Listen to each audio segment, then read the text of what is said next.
Nisy ny fifanaovan-tsony notanterahana ny 12 Jiona 2024 teo amin'ny Ministeran'ny Fambolena sy ny Fiompiana amin'ny alalan'ny KFAMA izay ivotoerana fanamboarana fitaovam-pamokarana sy ny orinasa QMM ary ny gouvernoura ny faritra Anosy. Fifanaovan-tsony izay ametrahana ivotoeram-piofanana iray mahakasika ny fanamorana ny famokarana fitaovam-pamokarana ara-pambolena madinika ao amin'ny faritra Anosy. Androany zany nosy niavina teto le fanarahana zay hametrahana ny centre de formation FAMA aty Anosy. Io moa dia tafiditra anatin'ilay politika ny ministera ahafahana manatratra ny levelrano fasivo dia ny fahafitantenana fa izay zava ho azy fa miompana indrindra amin'ny fanamorana ny fampitaovana eny ambanivohitra eto amin'ity faritra ity. Izany hoe zavatra telo ny tena zavatra ezahana ho tanterahana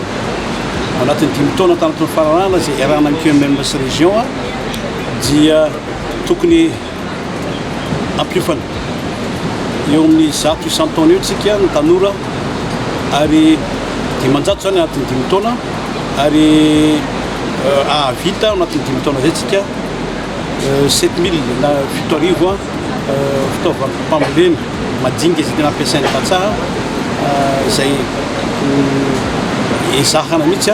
mba ny tanora eto no manatanteraka ny fanamboarana an'izay fitaovam-pambolena zay. Zavatra lehibe indrindra dia hoe eo aloha le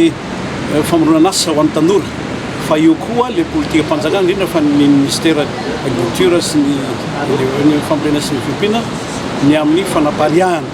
aingana zany fitaovana zany mba ahafahana mahatonga antsika ahatongavantsika ny amin'ny fahafitanteana ara-tsakafo ny ankapobeny. Anisan'ny zava-dehibe eo amin'ny fanampian'ny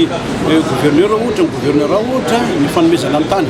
sy ny tanàna izay isin'le centre fa ny QMM mazao ho azy fa ireo zavatra mavesabesatra tahaka ny hoe famatsiana raha-pitaovana zany centre zany fa indrindra mety hoe ahoana ny fomba hitarihan'ny herinaratra ao anatin'le centre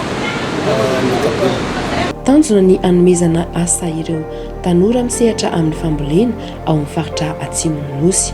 Natao tao amin'ny Ankoba Beach Hotel ny fifanaraha-piara-miasa ary natrehany ireo solotena hisatsokajin'ny Ministeran'ny Fambolena